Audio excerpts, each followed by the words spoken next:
바랍니다.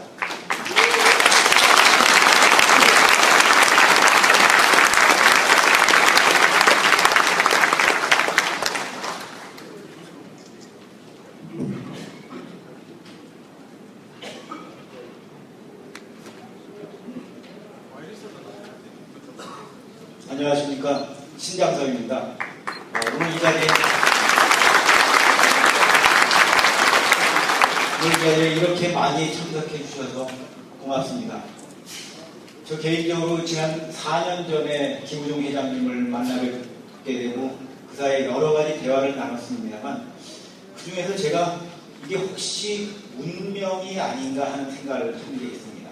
제가 싱가포르에서 일을 하고 있는데 김 회장님의 젊었을 적 얘기를 들어보니까 김 회장님께서 가장 큰 수출 실적을 올린 곳이 그리고 첫 번째 수출 실적을 올린 것이 싱가포르입니다.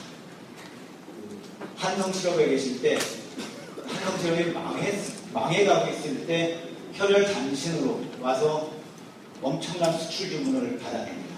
그 수출 주문이 얼마나 많냐면 그 당시 한국이 전체 갖고 있었던 봉제 기계를 전부 다 돌려도 1년에 생산을 하지 못할 만큼을 받아내 갖고 옵니다. 그 김우중 회장님이 연세가 27세 됐습니다. 그래서 그걸로 한성실업을 살려냅니다. 그것이 제가 책에서 김우중 회장님을 제일 처음에 수출전사라는 표현을 썼는데 수출전사가 된 첫 번째 계기입니다. 그런데 어떻게 김우중 회장님께서 여러 가지 우여곡절을 겪으시고 어떻게 보면 회장님 살아생전에 이제 마지막 책을 내놓는다고 할 수도 있는데 그 책을 싱가포르에 있는 저와 함께 쓰게 됐다는 것이 저 개인적으로 이게 어떤 운명이 아닌가 하는 그런 생각까지 갖고 있습니다. 제가 오늘 말씀드리려고 하는 것은 여기 있다시피 배우의 세계경영에 대한 재조명입니다. 제가 이 책에서 이 책은 캐치업의 실행가와 캐치업의 해석가가 만난 것이다라는 표현을 썼습니다. 김우중 회장님께서는 한국의 경제발전, 대우의 기업발전을 위해서 캐치업을 열심히 하는 그 조직과 그 전략을 갖고 성공을 이루신 분이고 저는 제가 캠브리지 대학에서 경제학 박사를 받을 때 제 논문이 캐치업에 관한 겁니다. 어떻게 후발국이 선발국을 쫓아가는가 거기에 대한 국제 비교 연구를 했는데 그 다음에 계속 그 연구를 해서 저는 그에 어떤 해석가라고 할 수 있는데 그것 때문에 김우중 회장님을 만났을 때 얘기가 굉장히 잘 통했습니다. 제가 2010년 여름에 처음 뵀는데 그때 이틀 동안 만났는데 이틀 동안 단 둘이서만 15시간을 얘기했습니다. 제 평생에 한 분하고 그렇게 집중적으로 얘기한 적이 처음이었습니다. 그리고 그 이후에 이제 만남이 이어지면서 이제 이 책이 나오게 됐는데 마찬가지로 제가 오늘 말씀을 드리려고 하니 여기 계신 분들이 세계경영의 실천가들이십니다. 다 나름대로 세계경영을 어떻게 했고 어떻게 해야 되고 하셨는데 저는 세계경영에 대해서 그 전에 조금 들은 것도 있지만 기본적으로는 김우중 회장님의 입을 통해서 직접 들은 것을 제 나름대로 해석을 했습니다. 그래서 그 해석을 전해드리고 그것이 여러분들께서 마음속에 갖고 있는 것과 얼마나 비슷한지 그리고 그것이 얼마나 유용한 것인지를 한번 같이 생각해보는 시간이 됐으면 합니다.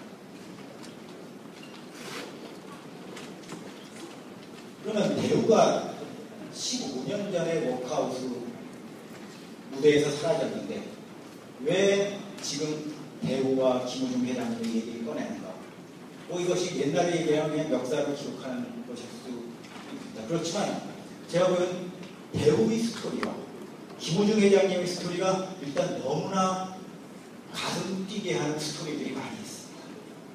그리고 그것이 앞으로 한국의 젊은이라든지 한국의 기업인들, 한국 경제를 위해서 주는 그 의미가 저는 굉장히 크다고 생각합니다. 그런 면에서 김우중 회장님께서도 이 책에 대해서 굉장히 애착을 가지시고 또 그런 면에서 이 책의 부제를 김우중 회장님께서 쓰셨던 그 책 제목을 약간 변형해서 아직도 세계는 넓고 할 일은 많다로 잡았습니다. 그러면 어떤 면에서 그 의미가 있는가? 대우에 대해서 여기 계신 분들이야 다 잘 알고 있지만 대우 한국에서 가장 국제적인 기업이 있습니다. 수출 선도하고 미수복으로 들어가는 거 제일 먼저 했고 한국이 정부가 수리하는 거 다 도와주고 그 다음에 96년에 신흥국 출신 최대 다국적 기업으로 올라섭니다. 이 정도까지가 제가 김 회장님을 만나 뵙기 전에 제가 알고 있던 사실이었습니다. 근데 김 회장님을 만나 뵈니까 제가 새롭게 느낀 것이 대우라고 하는 그룹이 한국에서도 가장 민족적인 기업이라는 것을 느꼈습니다. 왜냐하면 첫 번째 대우의 그 사업 구조를 보면 한국의 경제발전 궤적하고 완전히 맞아들어갑니다. 한국의 경제발전이라는 건 제일 처음에 경공업 수출로 시작을 했고 그 다음에 중화학산업을 진입을 하는데 중화학산업은 큰 돈이 필요하고 계속 파이낸싱이 필요한데 그 돈을 어떻게 조달했느냐. 첫 번째는 경공업 수출한 데서 조달하고 그 다음에 외채비였고 그 다음에 해외 건설을 통해서 그 돈을 계속 조달을 했습니다. 그래서 경공업 수출, 중화학산업화, 그 다음에 해외 건설은 한국 경제발전의 세 가지 축입니다. 근데 한국의 대표적인 재벌 그룹을 봤을 때 대우만이 그 3박자를 제대로 맞췄습니다. 현대 같은 경우에는 중공업과 그 건설에서 굉장히 앞서 나갔지만 경공업 수출이 별로 없습니다. 삼성 같은 경우에는 전자 쪽 중화학산업으로 분류되는 그쪽에서 굉장히 약진을 하고 금융이 강했지만 경공업이 별로 없었고 경공업 특히 수출 별로 없었고 그 다음에 해외 건설 시장 진출은 굉장히 늦었습니다. 대우만이 한국 경제 발전의 성장 궤적과 가장 붙어서 왔습니다. 그리고 그게 왜 그런가 하면 김우중 회장님께서는 수출에서 크게 경공업 수출 성공한 다음에 기본적인 생각이 무역과 금융을 엮어서 그 무역과 금융 전문으로 가려는 구상을 갖고 있었습니다. 그러니까 일반적으로 돈만 버는 기업가라면 그렇게 갔을 수 있을 겁니다. 그런데 그 당시 박정희 대통령 정부에서 중화학산업화를 시작을 한 다음에 부실기업들이 많아지니까 김우중 회장님께 부실기업들을 회생을 시켜달라는 부탁을 받고 한국기계, 그 다음에 세안대학원처 나중에 대우자동차로 바뀌게 되고 그 다음에 옥포조선, 대우조선 이어서 대우중공업 하는데 이런 중화학산업에 뛰어들게 돼요. 그러니까 김우중 회장님께서는 본인이 한 번도 내가 중화학산업을 하겠다는 얘기나 생각을 해본 적이 없었다. 그런데 이제 정부에서 그 요청을 하고 또 국가에서 필요한 일이니까 나서서 맡았다라는 그런 말씀하십니다. 그런 면에서 국가 발전과 기업 발전의 궤를 같이 하는 과정에서 한국 성장의 경제 성장과 궤를 가장 같이 하는 비즈니스 그룹이 된 것 같습니다. 그 다음에 제가 굉장히 특이하게 생각한 것이 그 대우 그룹의 사업입니다. 창조, 도전, 희생인데 보통 창조와 도전은 다른 기업에도 흔히 볼 수 있는 겁니다. 근데 희생은 굉장히 찾기 어렵습니다. 근데 희생을 얘기하다가 보통 조직을 위한 개인의 희생을 얘기합니다. 그런데 김 회장님을 만나 뵙고 얘기를 들어보니까 그 단순히 대우라는 조직을 위한 희생이 아니라 국가를 위한 희생, 다음 세대를 위한 희생을 강조했습니다. 그리고 그게 제가 보면 그 배우인들의 마음속에 많이 뿌리가 잡혀있고 그 다음에 제가 굉장히 특이하게 생각했던 것이 이 배우의 세계 경영으로 발전하는데 굉장히 중요한 경쟁력이 있습니다. 그 부분은 나중에 제가 설명을 드리겠습니다. 그리고 그 연장선상에서 저는 배우의 해체를 어느 정도는 설명을 할 수 있었다고 생각을 합니다. 왜냐하면 가장 국제적인 기업이기 때문에 특히 신흥시장을 통해서 국제적인 기업이기 때문에 거기에서 무슨 일이 벌어지는 김우중 회장님께서는 잘 아십니다. 그러니까 IMF 프로그램에 반대를 하셨던 거고 또 민족적인 기업이기 때문에 그 얘기를 굉장히 강하게 했습니다. 그 본인이 뭐 나만 살겠다, 나 혼자 돈만 벌겠다면 그때 상황에서 기업만 살리는 쪽을 택했어요. 근데 대우라는 그룹에 대해서는 리스크가 좀 커질 수 있더라도 내가 국가를 위해서 할 말을 해야 되겠다 하는 과정에서 저는 대우가 해체되는 것이 아닌가 하는 생각을 갖고 있습니다. 그 다음에 김우중 회장님의 그 얘기가 왜 현재 그래도 의미가 있냐 했을 때 저는 이 책에서 김 회장님을 세계를 경영한 민족주의자라고 표현했는데 한국에서 뭐 글로벌 매니지먼트 여러 가지 얘기가 나옵니다만 제가 보기에는 해외에 있는 다국적 기업을 성공시킨 기업인보다 한국이라는 참실의 뿌리를 갖고 거기서부터 출발을 해서 세계적인 기업을 일군 기업인으로부터 저는 한국 사람들은 배울 것이 훨씬 더 많다. 특히 지금의 젊은 세대까지도 생각을 합니다. 제가 언론에 글을 쓸 때도 그 스티브 잡스에 관한 얘기를 쓴 적이 있는데 스티브 잡스가 죽은 다음에 한국에 대해서 스티브 잡스 추모 열풍이 불었습니다. 그리고 한국 정부에서조차도 스티브 잡스와 같은 천재적인 인재를 어떻게 키울 것인가를 연구를 하고 저도 그것 때문에 한국에 초청받아서 강연도 하고 있습니다. 근데 제가 봤을 때는 스티브 잡스하고 김우중 회장이하고 물론 비슷한 부분들이 꽤 있습니다. 굉장한 완벽주의자입니다. 또 워낙 완벽주의자니까 주변 사람들이 좀 힘듭니다. 저한테 직접 얘기한 책임이 있으면 누가 일을 갖고 와도 처음에 오케이를 한 적이 한 번도 없다. 항상 다시 와. 완벽을 요구하고 그리고 정말 집요할 정도로 끝까지 물고 늘어집니다. 그러니까 본인도 힘들고 주변 사람들도 힘든데 그렇기 때문에 큰일이 벌어집니다. 그러다 보니까 남들이 생각하지 못하는 수준으로 깊이 들어가서 그 결과를 냅니다. 그리고 그 과정에서 또 엄청난 기업 과정이 상상이 있습니다. 좀 그런 면에서 김우중 회장님이나 제가 여러 가지 문헌을 통해서 본 스티브 잡스는 굉장히 비슷하다고 생각합니다. 그런데 그런 기업을 성공시키는 거 외에 인간성이라든지 공동체에 대한 배려 이런 걸로 봤을 때는 스티브 잡스가 상대가 안 됩니다. 스티브 잡스는 어느 정도의 인간성인가 하면 스티브 잡스가 사생아로 버려졌습니다. 그래서 양부모들이 키웠는데 그 사생아를 버릴 때 그 친어머니가 메모를 남겼는데 이 아이를 꼭 대학에 보내줬으면 좋겠다고 메모를 남겨놨습니다. 근데 양부모들이 형편이 그렇게 넉넉하지 못한데도 불구하고 그것 때문에 스티브 잡스를 대학으로 보내줍니다. 근데 그때 버클리 대학도 되고 리스라고 하는 그 사립대학도 됐는데 버클리 대학은 주립이니까 학비가 훨씬 싸죠. 그런데 스티브 잡스가 리스를 가겠다고 하니까 그거 할 수 없이 미뤄졌습니다. 근데 스티브 잡스는 들어가서 완전히 히피생활을 했습니다. 그런 다음에 졸업을 하는데 졸업식 때 양부모를 못 오게 했습니다. 왜 그러냐? 그 스티브 잡스의 장기를 쓴 사람이 추측하기 뭔가 하면 히피생활을 하면서 완전히 부모도 없는 부하처럼 행동을 했는데 양부모가 졸업식 자리에 나타나면 그게 들통이 날까 봐 그것이 두려워서 양부모를 못 오게 했다고 할 정도의 그런 정도의 인간성이 젊었을 때부터 있었고 그 다음에 애플 돌아가서 성공시켰던 자기 돈 더 받겠다고 스톡옵션 조작까지 했습니다. 근데 제가 여기 대구에 계신 분들을 만나면 김우중 회장님 같은 경우 뭐 회계 부정 그걸 했지만 실제로 기업을 경영하는 데서 계열사 사장님들한테 비자금을 조성하라는 지시를 한 번도 안 했다고 합니다. 그런 정도로 어떤 개인의 욕심이랄까 이런 것들 오히려 초월한 부분이 많은 분인데 이상하게 한국 사회에서는 김우중 회장께서는 엄청난 부심적이고 더 나아가 중죄인으로까지 취급을 하는 반면 스티브 잡스에 대해서는 무관무강합니다.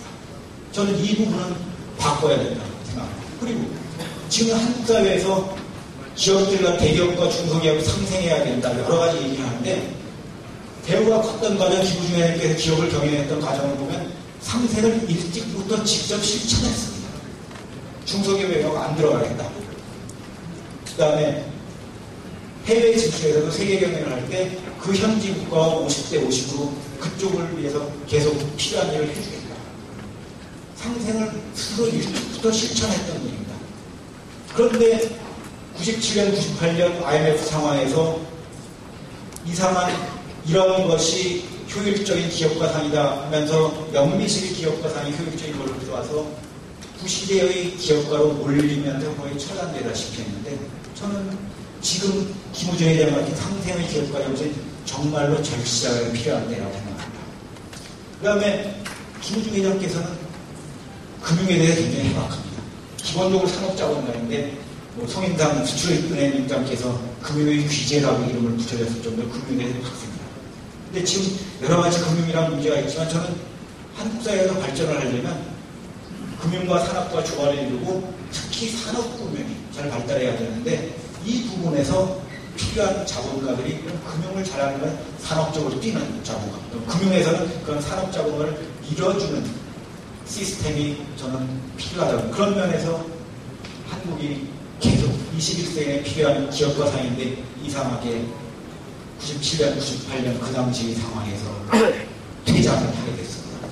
그리고 그런 면에서 또 한국이 지금 저성장 체제까지만 중국했을 때 그것을 극복하기 위한 여러 가지 대안도 대우의 성장 과정이나 김우중 회장님께서 갖고 있었던 여러 아이디어라든가 전략 전술을 통해서 할 수 있는 것들이 많다고 생각합니다.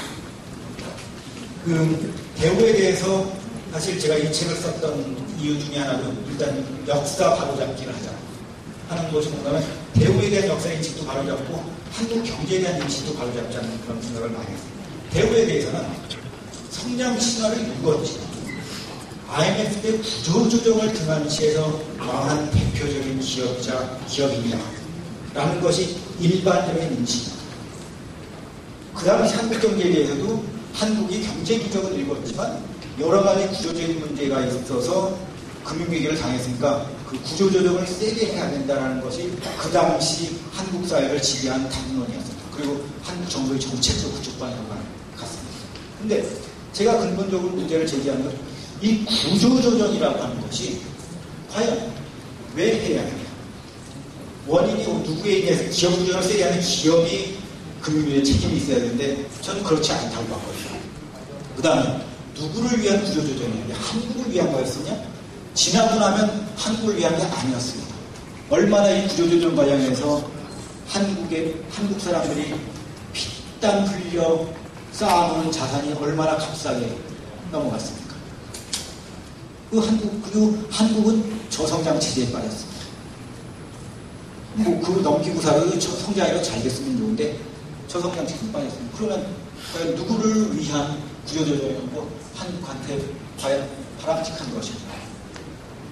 그래서 저는 그런 면에서 대우나 김우중 회장님 같은 경우에는 금융자본의 극성기에 특히 단기 금융자본의 논리에 따라서 망하게 된 한국의 대표적인 산업자본가라는 생각을 합니다.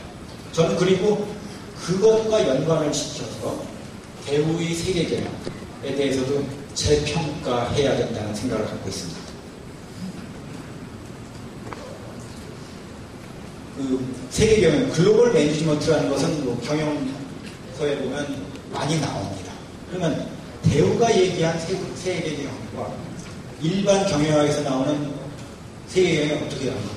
일반 경영학에서는 선진국에 자본 많고 기술력이 있는 기업들이 전 세계로 나가서 가는 걸로 되어 있습니다.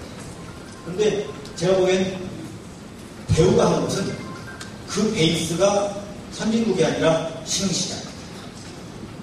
그 다음에 신흥시장에 들어가서 어떻게 경쟁한가. 그 신흥시장에도 이미 선진국의 다국적 기업들이 들어와 있습니다. 들어오려고 해요. 그러면 거기에 들어와 있는 선진국 다국적 기업들과 경쟁을 해야 됩니다. 근데 선진국 다국적 기업들이 갖고 있는 기술력이나 자본력에 대항할 수 있는 어떤 전략과 조직을 만들까? 제가 보기에는 이것을 김우중 회장님이나 대우분들이 세계에서 첫 번째로 만들어내서 신흥국 출신 세계 최대 다국적 기업이라는 그 성과를 저는 이뤄냈다고 생각을 합니다. 그리고 굉장히 안타까운 것은 그게 2000년대까지만 계속 갔으면 그 투자가 다 거두어들어져서 대우가 신흥국 출신 1위 다국적 기업 유지할 가능성도 있었다고 생각하고, 그 다음에 97년에 LG그룹 에서 만든 보고서처럼 나온 것처럼 국내에서도 1위로 올라설 수 있었는데 사실 2000년대 성장은 신흥시장이었거든요. 여기 보시다시피 1990년에는 선진국들이 진입해서 차지하는 비중이 많았지만 점점 줄어들고 신흥국들이 커집니다. 특히 교육에 의해서는 훨씬 더 신흥국의 비중이 큽니다. 근데 이 변화가 97년, 98년 금융위기가 올 때까지는 그렇게 확연하게 드러나지 않았어요. 2000년대 들어서 확연하게 드러나는데 그러면 이게 전부 다 90년대 투자한 것들이 과실로 돌아오는데 그게 없어지거나 딴 사람이 갖고 가거나 그렇게 됐습니다. 근데 다시 김우중 회장님의 그 세계 경영 전략으로 돌아갑니다. 저는 김 회장님의 얘기를 들을 때 그 대우의 아프리카 진출 얘기를 굉장히 재밌게 들었어요. 그리고 제가 해석한 바는 대우의 세계경의 모태가 된 곳이 이 아프리카 진출이라고 생각을 합니다. 왜냐하면 아프리카에 왜 진출했느냐? 제가 여쭤봤을 때 뭐라고 그러냐면 선진국에서는 마케팅이 어렵다. 왜냐하면 이미 시스템이 되어 있으니까. 뚫고 가야 쉽지 않다. 그다음에 신흥시장을 갈 때도 일본 기업이나 화교가 많이 나가 있는 곳은 뚫고 들어가기가 어렵다. 그렇지만 다른 곳은 더 빨리 갈 수 있다. 이 사람들이 들어갔지 않은 장벽이 없는 일종의 선점 전략 내지는 틈새 시장 전략. 아프리카. 선진국 사람들은 몸이 벌써 고급화돼서 그런 어려움을 못 견딘다. 일본 사람들조차도 못 견딘다. 힘든 데 가서 남들이 들어가지 않은 데서 시장을 개척해야 된다. 선점 전략이다. 그 다음에 여기에 사람들이 가서 정말 열심히 일을 해야 되는데 이 오지에서 어떻게 일을 하도록 했냐. 힘들어도 해야 되겠다. 이겨내겠다는 생각이 들어야지만 합니다. 대우의 사원이 창조, 도전, 희생입니다. 비약적으로 변하려면 희생을 해야 됩니다. 그래서 김 회장님께서 태어난 직원들 중에서 제일 머리 좋고 일 잘하는 사람들을 아프리카를 보낸다. 대구에서 크게 된 사람들은 다 아프리카에 한 번쯤 갔다 왔다. 물론 풍토병 걸려 고생한 사람들도 있지만 너나 할 것 없이 금지를 받고 내렸다. 가장 오지에 능력 있는 사람들 보내서 그쪽에서 성과를 내고 단련을 시킨 겁니다. 그러니까 그 다음에는 어디든 갈 수 있습니다. 저도 비슷한 경험을 했는데 제가 그 신문기자 생활을 한 5년 하다가 캠브리지 대학에 가서 경제학 박사를 했는데 신문기자 생활이 굉장히 힘듭니다. 24시간 이렇게 돌아가야 되는데 그 공부를 하러 가서 제가 보니까 그 같이 왔던 친구들보다 제가 훨씬 더 열심히 공부를 했거든요. 그런데 제가 그 친구들을 만나면 지금 내가 여기 와 있는 것은 The Greatest Holiday of My Life라고 얘기를 했습니다. 왜냐하면 신문사에서 워낙 뺑뺑 돌고 힘들었으니까 대학에 와서 박사과정 아무리 열심히 하더라도 저는 진짜 그게 홀로데이처럼 느꼈어요. 그러니까 오히려 그 결과도 더 잘 나고 그랬는데 이 인력 구성 가장 험한 곳에 보내서 거기서 희생을 하면서 미래를 위해서 일을 하도록 하고 그런 다음에 거기서 성공하고 능력 보인 사람들 어디든 갈 수 있게 해줘요. 이 전략 이것을 통해서 세계 경영을 위한 인력이 저는 만들어졌다고 생각합니다. 그 다음에 수단의 진출에서 처음 한 것을 보면 나중에 대우의 그 3강구역, 4강구역, 다각구역이 계속 발전하는데 그런 것들을 합니다. 그쪽에 건설공사도 하고 물건도 해야 되는데 물건을 필요할 때 로컬에 필요한 것을 직접 돈을 들여오는 것이 아니라 필요한 것을 거기서 조달을 하는 것이 아니라 바깥에서 물건을 돌아오고 공사비 받은 것, 공사비 마련하기 위해서 그것을 들어온 물건을 다시 팔고 그러다 보니까 큰 돈 안 들이고 큰 공사나 큰 사업을 합니다. 그런 것들이 이제 다른 나라랑 계속 연결되는 주식회사 대우라는 세계적인 무역 네트워크가 있으니까 가능합니다. 그래서 이 네트워크를 이용해서 리비아 석유거래도 리비아가 건설 세금을 석유로 주니까 그것을 팔 수 있는 네트워크를 하다 보니까 대우가 국제 석유거래의 큰 손으로 떠오르게 됩니다. 그 다음에 체코슬로바키아의 미수금을 해결할 때 그것도 3강구역에서 이 틀이 아프리카에서부터 저는 시작된 것이 아닌가 하는 그런 생각을 하고 있습니다. 그 다음에 리비아에 진출했을 때 김 회장님께서 내가 50대 50 원칙이라는 것을 만들었다 하는데 그건 무슨 얘기인가 하면 카다피가 정권을 잡고 한 일이 학교 짓고 도로 닦고 집 짓고 그런 일 다 국민들 위한 일인데 카다피 굉장히 나쁜 사람 표현되어 있습니다만 김우중 회장님 직접 만난 카다피는 괜찮은 정치 지도자였습니다. 그래서 김 회장님께서는 우리는 그쪽 사람들의 필요한 일을 해주면서 같이 사업을 키운다는 생각을 했다. 또 한국 사람들이 정이 많으니까 그 사람들 친해지기도 싫었다. 그런데 그때 돈을 벌어 다 갖고 가지 말고 절반은 그쪽을 위해 쓰자는 생각을 했다. 그렇게 하면 사업이 커지면 그때 더 많이 버는 것이다. 그런 얘기를 했는데 그래서 저는 김 회장님께서 그렇게 하면 그걸 제가 50대 50 원칙이라고 붙였습니다. 일반적으로 할 때 상생의 원칙이라고 할 수 있죠. 그런데 제가 경영학적으로 봤을 때는 어떻게 보면 성장과 리스크를 동시에 관리하는 새로운 철학이라고 합니다. 그 경영학책을 보면 기업 성장론은 따로 있고 그 다음에 기업 리스크 관리론은 따로 있습니다. 근데 김우중 회장께서 하신 것은 성장과 리스크를 동시에 한다. 그리고 그 과정에서 신흥국 진출은 고위험 고수익이라고 하는데 이것을 저위험 고수익으로 바꾼다. 그 얘기를 직접 김 회장님의 말씀으로 한번 보시죠. 리스크는 어떻게 관리하느냐에 따라 아예 없애고 갈 수도 있다. 처음부터. 신흥국에서는 제일 중요한 것이 정부가 얘기하는 것이다. 거기에서 누구가 얘기할 수 있겠는가? 사기업이 발전하는 것들이 없는데. 그래서 그 나라가 필요로 하는 것들을 정부에서 필요한 걸 잘 해줘야 돼. 자기 나라에 도움되는 일을 해주는 게 싫다고 할 사람이 어디 있겠는가? 그래서 나는 리비아에 사업할 때도 돈을 벌면 50%만 회사 이익을 하고 50% 그 나라를 위해 쓰는 원칙을 정했다. 처음에 이익을 적게 보는 것처럼 보일지 몰라도 매출이 2배로 늘면 50% 벌려고 것이 본전이 되고 매출이 20배로 늘면 이익이 10배가 됩니다. 근데 신흥시장 워낙 빨리 성장하니까 매출이 10배, 20배 되는 것이 금방 돼. 그럼 이것이 훨씬 더 나오고 저쪽 주면서 리스크 관리하면서 성장은 더 빨리 합니다. 라는 원칙을 나름대로 정합니다. 그리고 이 아프리카에 이렇게 성공하는 것을 갖고 그 다음에 1980년대 후반이 되면서 사회주의권이 무너지기 시작합니다. 사회주의권이 자본주의권을 편애하게 되는데 이게 거대한 신흥시장이 열립니다. 중국, 동유럽, 러시아, 중앙아시아, 베트남 등등 열리는데 이 나라들은 사회주의를 오해하다 보니까 자본주의를 잘 모릅니다.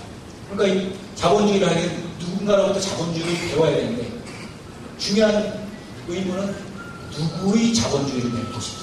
좀 이따 얘기할 제가 보기엔 이 부분에서 김우중 회장님이나 대우그룹이 엄청난 경쟁력을 갖고 있었습니다. 그리고 이 나라들은 상당 부분 특히 동유럽 국가들은 공업 발전이 이미 많이 되었던 나라. 중국도 공업 발전이 꽤 되어 있습니다. 핵무기까지 만들 수 있는 정도로 그랬는데 이 나라들은 이것을 어떻게 민수용으로 바꾸는가. 그리고 이쪽도 나름대로 부실인데 그 부실을 어떻게 해결하느냐. 이 산업 재편과 개편의 문제인데 이 부분도 김우중 회장님과 대우가 굉장한 경쟁력을 하고 있었던 것 같아요. 그 다음에 신흥국은 김우중 회장님도 그쪽 가서 도대체 누구를 상대하냐. 정부밖에 상대할 수 없다. 신흥국 진출은 제가 보기에도 정치, 경제, 기업이 꼭 했었죠. 다국적 기업 이론에서는 다 기업끼리만 다 거래하는 걸로 되어 있지만 신흥시장에 가면 정부를 상대할 수밖에 없습니다. 그러니까 이명박 대통령께서도 그 원전을 수주할 때 그 아랍에미리트에 직접 갔습니다. 그게 대통령이 움직이지 않고는 그렇게까지 수주가 안 됩니다.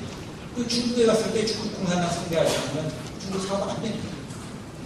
그런데 이상하게 국내에서는 가서 정부 상대하는 것을 기업이 하면 뭔가 크게 무슨 뇌물 주기 이런 걸로 자꾸 하는데 그 기업이 정부를 제대로 상대할 수 있는 틀 그리고 한국 정부와 한국 기업들이 같이 나가서 국익을 위해서 그쪽을 상대하는 것이 신흥시장을 유치해야 될 핵심적입니다. 근데 이 부분에서도 김우중 회장님과 대우는 제가 보기에 독보적인 경쟁력을 갖고 있었습니다.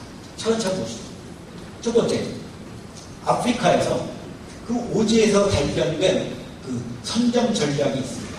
여기서도 이제 전략을 어떻게 하냐면 동구권을 보니까 여기는 의외로 일본도 진출하지 않았고 파괴들도 강하지 못했다. 그래서 우리는 이길 수 있는 싸움을 해야 된다.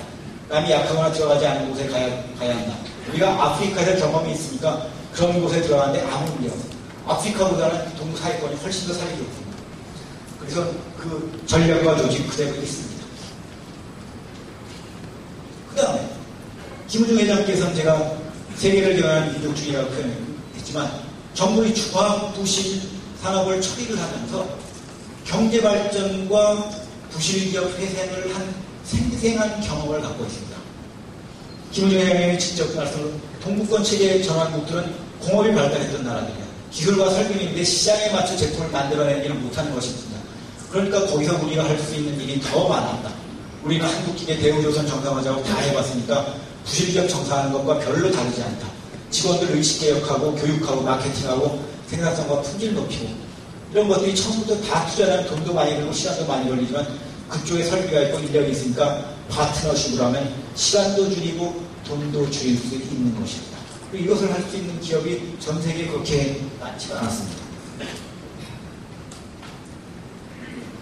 그 다음에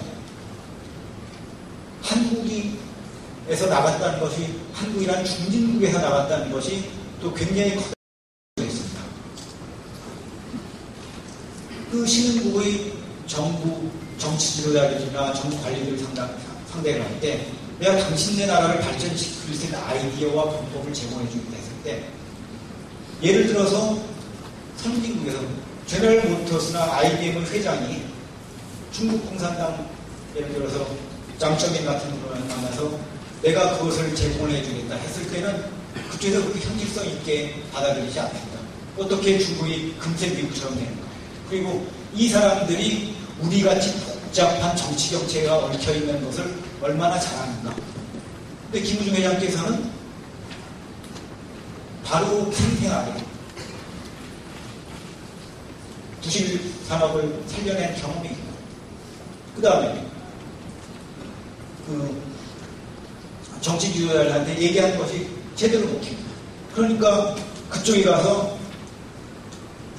큰 소리를 칠 수 있는 것이 야 니네 지금 경제 발전하고 싶고 한국이 세계적으로 성공했다 그러니까 너네 나라에 한국을 건설해 주겠다 라는 얘기. 그럼 그쪽 정치 지도자들 입장에서는 가슴 찡입니다. 그리고 그게 신빙성 있게 들립니다. 그것이 제가 보기엔 대우가 정말 독보적으로 갖고 있었던 경쟁력이었다고 생각을 합니다. 그 다음에 이 신흥국들은 그 전에 식민지 지배 경험이나 등등이 있어서 선진국 다국적 기업들에서는 경계심이 굉장히 많다. 그런데 대우 같은 경우는 중진국 출신이라서 경계심도 훨씬 덜하고 쉽게 친해질 수 있다. 사회주의 국가들이 서방 선진국에 대해서는 경계심이 많다. 그런데 한국은 자기들처럼 역사적으로 고생을 많이 했다고 생각한다. 한국은 또 멀리 떨어진 작은 나라니까 자기들을 해치게 한다는 생각을 전혀 하지 않는다. 그래서 우리가 현지화해서 투자했기 위해서 전혀 경계심을 갖지 않고 우리를 경제발전의 파트너로 인정해준다. 그러니까 중진국에서 출발한 다국적 기업이 선진국에 비해서 자본도 적고 기술도 적지만 이런 부분에서 경쟁력을 갖는 거였습니다.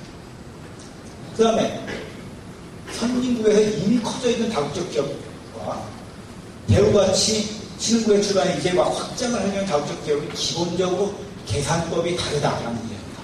그 대표적인 것이 폴란드의 자동차 공장 FSO를 인수할 때 얘기인데 FSO GM이 먼저 인수하려고 계속 공을 들였습니다. 근데 GM은 폴란드 정부에 우리가 인수하면 인력의 80%를 자르겠다고 얘기했어요. 그게 왜 그러면 GM의 그 비즈니스 논리로 봤을 때는 서유럽의 그 GM의 커다란 공장들이 있습니다. 그러니까 GM 입장에서는 폴란드의 공장은 폴란드 내수 시장만 돌아볼 겁니다. 그러니까 들어가서 많이 잘라내죠. 근데 대우 같은 경우에는 폴란드 자동차 회사를 기반으로 해서 그걸 전진기를 삼아서 유럽 전체에 진출하려고 합니다. 그러니까 여기는 중진국 출신 다국적 기업의 확장의 논리가 적용돼요. 그러니까 김우중 회장께서는 우리 100% 고용 보장했다. 그 다음에 설비 확장되면 더 추가로 고용을 하겠다. 내 생산설비 그대로 쓰겠다니까 폴란드 정부에서는 거의 구세주처럼 됩니다. 그러니까 GM을 이길 수가 있었습니다. 그리고 이 결과 징기스칸이라고 하는 그 별명도 얻게 됐고요. 그 다음에 물건을 만들어낼 때 또 이점이 있습니다. 선진국 기업들은 이미 완전히 자동화 공장으로 들어왔기 때문에 뭐 경영자들이건 뭐 엔지니어들이건 반자동화 시절의 경험이 없습니다. 그런데 한국은 최근에 설비를 들여왔고 반자동으로 시작해서 자동까지 가는 그 경험을 엔지니어나 경영자들이 다 갖고 있습니다. 그러니까 우리는 자동화한 지 얼마 되지 않았기 때문에 반자동화 했을 때 어떻게 하는지 다 알고 있다. 그래서 그때 일했던 엔지니어도 다 남아있다. 그래서 그쪽의 상황을 봐가면서 처음에 뭐 자동화를 바로하는 것에는 로봇을 30%만 쓰고 나머지 70%는 옛날 방식으로 하면서 유연하게 할 수 있다. 그러다 보니까 공장 건설 비용도 훨씬 더 떨어진다. 그리고 빨리 할 수 있다. 그런 것들이 중진국 출신 다국적 기업이지만 대우가 갖고 있는 경쟁력이 되는 것입니다. 그러면 이렇게 좋은 전략과 조직을 그리고 인력을 갖추는데 왜 대우가 몰락을 했는가? 오늘 제가 오전에 기자회견을 할 때 여기에 대해서는 상당히 길게 얘기했었는데 저는 딴 것보다도 대우 자동차에 대한 얘기를 드리고자 합니다. 여기에 대우 자동차가 아니라 다른 주식회사나 다른 데서 근무하시는 분들도 계시지만 각각의 스토리가 있습니다만 저는 대우 자동차의 얘기가 가장 특히 이번 책에서도 핵심입니다. 김 회장님께서 그 자동차의 얘기를 얼마나 애착을 갖고 하셨냐면 책 원고를 다 썼는데 저보고 갑자기 자동차 부분만 따로 써달라고 그러십니다. 그래서 그것을 지금 단계는 도저히 할 수 있다 그것을 거절하는 게 제가 굉장히 힘이 들었습니다. 그런 정도로 자동차 부분의 얘기가 중요한데 일반적으로 한국 사회에서 자리 잡고 있는 제가 보기엔 대우에 계신 분들조차도 어떤 분들은 이런 생각을 많이 하고 있습니다. 세계경영 모토로 딴 데 다 돈을 벌고 있으면 특히 자동차에서 지나치게 확장 투자 쪽 부실로 자동차와 함께 그룹 전체가 몰락했다. 라는 것이 일반적인 인식으로 사로잡혔습니다. 그런데 이 지나친 확장 투자에 대해서 김준일 회장께서는 이건 빨리 해야지만 성공해요. 오히려 늦게 하면 실패한다. 그 다음에 여기에 대해서 김우중 회장께서 그렇다고 그냥 정부 정책에 무조건 반대한 것이 아니라 구조조정을 등한시 했다는 부분도 어떻게 보면 대우 자동차 때문이다. 왜냐하면 김 회장님 말씀으로는 이미 한국이 금융위기에 들어가기 전인 97년 5월에 GM 측에서 대우에게 자동차 합작을 하고 제의해왔다. 그리고 50년 75분. 이것이 GM이 필요로 한 것이니까 곧 성사될 것으로 봤다. 그러니까 김우중께서는 구조조정에 나는 개인적으로 반대하지만 그래도 내가 전경련 회장으로서 정부 정책에 맞서서 반대할 수는 없는 것이고 그래도 모범을 보여야 되는데 이게 있으니까 나는 대우가 모범적으로 구조조정을 할 수 있다고 생각을 했다. 라는 말씀하시는데 근데 이게 안 돼버리니까 김우중 회장께서는 김대중 대통령과 국민을 상대로 큰 거짓말을 한 기업인으로 지금 몰려있습니다. 그런데 이 대우 자동차의 얘기를 보면 정말 저는 대우 세계경영과 대우의 해체까지도 굉장히 들여다볼 수 있는 제가 비극적 서사시라는 그런 표현을 썼는데 한번 여러분 제 얘기를 한번 들어보시기를 부탁드립니다. 김우중 회장께서 처음 세안자동차를 인수하실 때는 바로 1년 전에 한국 기계를 인수했기 때문에 돈이 그렇게 많지가 않았습니다. 그런데 정부에서 또 인수를 하려니까 엄두가 안 났다. 이익날 전망도 별로 보이지 않았다. 그런데 세계를 돌아다녀보니까 힘센 회사는 다 자동차가 있더라. 자동차를 다니는 회사는 다 힘이 세더라. 그 다음에 자동차는 어차피 굴러다니니까 그 자동차 굴러다니는 것이 회사의 마케팅 효과가 있겠더라. 그러니까 그런 것을 생각하고 그러면 GM이랑 합작을 해서 GM이 하라는 대로 처음에 따라 하다가 그 경영을 좀 배우고 싶은 생각이 들었다. 그래서 처음에 GM과 합작으로 시작을 합니다. 근데 GM과 틀어지게 되는 것이 제가 이 책에서 김 회장님을 수출 전사라고 표현하는데 수출 전사의 이 생각과 GM의 세계 경영 전략이 완전히 다릅니다. GM은 한국을 하청기 기반으로 한국 내수 시장에 필요한 것만 만든다는 거예요. 근데 김우중 회장님은 수출을 하시는 분이니까 여기서 만든 것 같건 전 세계에 가야 한다. 월드카, 한국에서 만들어서 세계로 수출하는 차를 만들어야 됩니다. 이거 갖고선 서로 계속 피격해서 결국은 대우치에 돈을 다 대고 기술을 GM에서 제공하는 형식에서 그 대우 최초의 월드카 르망을 탄생시킵니다. 근데 이 르망이 GM 쪽에서 팔아주겠다고 했는데 잘 안 팔립니다. 그리고 르망에 대해서는 많은 분들이 이거 고장도 많이 나고 좀 불평도 많이 합니다. 그러니까 뭐 그런 것들이 또 잘 안 팔리는 부분들이 있었습니다. 잘 안 팔리다 보니까 김우중 회장께서는 그럼 내가 하는 건 제대로 만들어 보겠다. 근데 대우 GM과 자동차 쪽에서는 합작이 있으니까 GM이 갖고 있지 않고 우리가 쉽게 만들 수 있는 거 제일 미니카드 맞아요. 그것도 대우조선에서 만들었고요. 그래서 인력도 완전히 새로 뽑아서 티코를 만들어냅니다.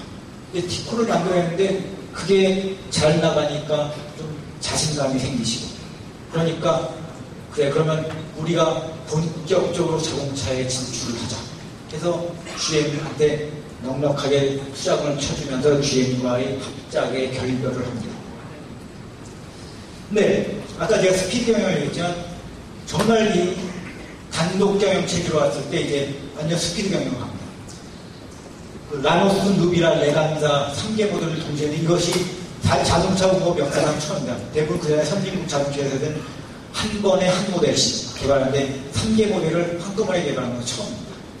그 다음에 생산량 확충인데 김 회장님께서 말씀하신 건 뭔가 하면 티코를 만들어 보니까 50만 대에 도달해 하니까 그 단가가 절반으로 줄어들더라고요.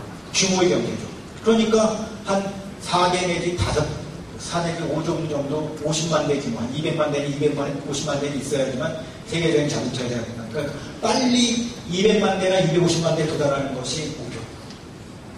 그래서 이것을 물어붙이면 이 규모가 얼마나 큰 것인가 하면 삼성이 자동차를 시작하면서 삼성이 다 완성하지 못하고 목표가 20만 대였어요.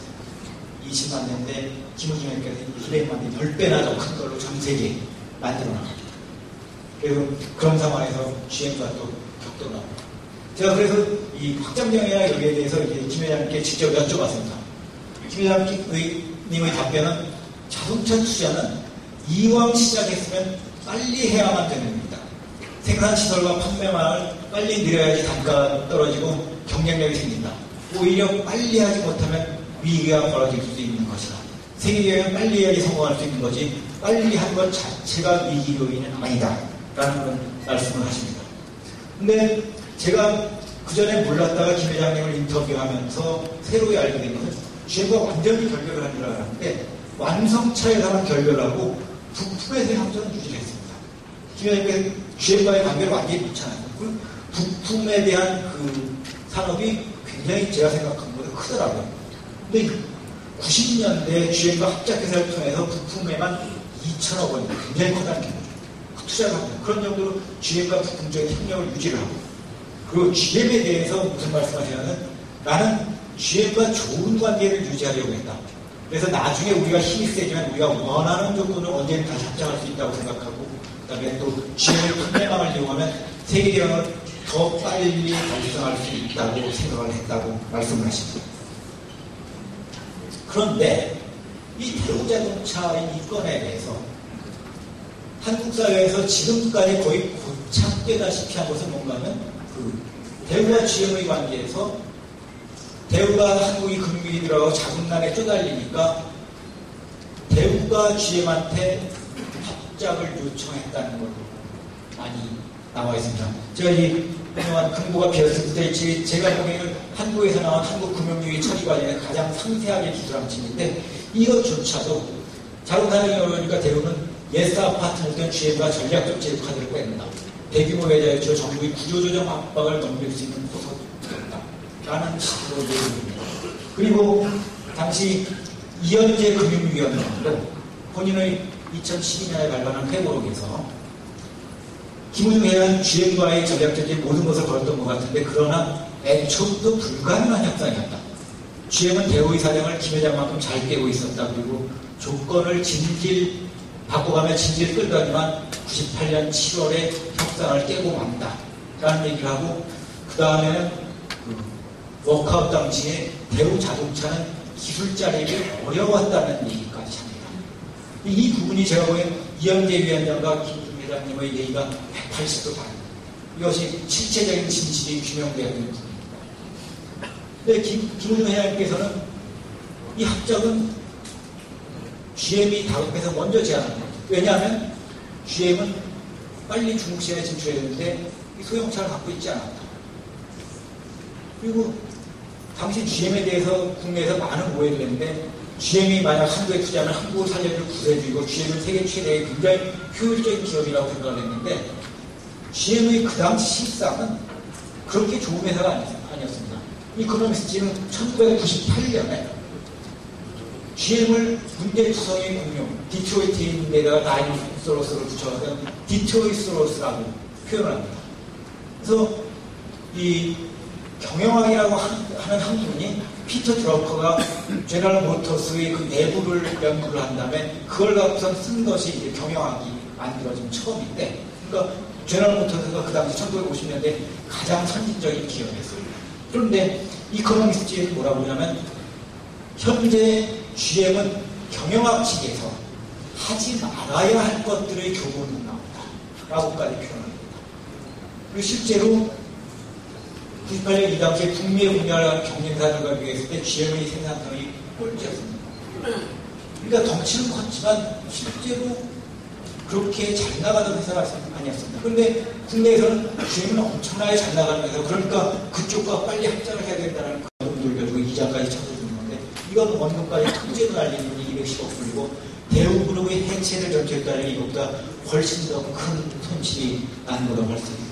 근데 그것만 했으면 좋은데 더 보통 터지는 것은 대우차를 갖고 간 GM이 대우차 덕분에 2000년대에 혁혁한 성공을 거둡니다. 마이클 존이라고 자동차 업계의 유명한 컨설턴트, 이 사람이 쓴 책, American Wheels, Chinese Road라고 하는 책이 있습니다. 미국의 자동차가 중국 거리에서 어떻게 성공을 했는가, 거기가 하는 책인데, 거기서 뭐라고 그러냐면 상하이 GM의 성공에는 GM 대우가 명백하게 핵심적이었다.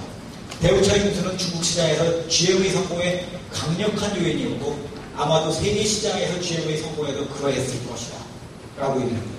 그럼 왜 그러냐? 상하이 GM이 최고의 성공을 거둔 것이 엑셀이라고 하는 차량입니다. 이게 2000년대 상하이 GM 매출의 70%를 차지했는데, 그러면서 중국 시장 1등으로 올라섰는데, 이게 뭔가 하면 대우의 누비라를 이름만 바꿔놓은 겁니다. 여기 누비라 여기 있는데 뷰익 엑셀 똑같습니다. 그 다음에 스파크, 쉐보레 스파크, 이것은 대우 마티스를 바꾼 겁니다. 그런데 이건 GM만 이거 갖고 돕는 것이 아니라 쉐보레 스파크, 지금 한국도 쉐보레 스파크로 불러다니는데, 마티스의 짝퉁 체리 큐브가 이거 대만에 유출된 도면값도 그냥 만들었거든요. 근데 이거 엄청난 성공입니다. 그래서 이 표를 보시면 아시겠지만 중국 시장에서 차종별 10대 베스트셀러에서 미니카부로 해서 체리 큐큐하고 스파크 1등과 4등이 마티스입니다. 그 다음에 빅 엑셀이 이것이 넘버원 베스트셀러 카고, 컴팩트 카입니다. 세일이라고 하는 것은 라노스 차종입니다. 그러니까 중국 시장에서 미니카 소형차 컴팩트가 있는 다 대우의 차종입니다. 그리고 이 크루즈도 모델은 유럽에서 했을 때 엔지니어링은 대우에서 거의 다 한 겁니다. 그렇게 됐을 때 GM의 성공은 대우 덕분이었다는 것이 얘기가 되는 겁니다. 그 다음에 중국 시장뿐만 아니라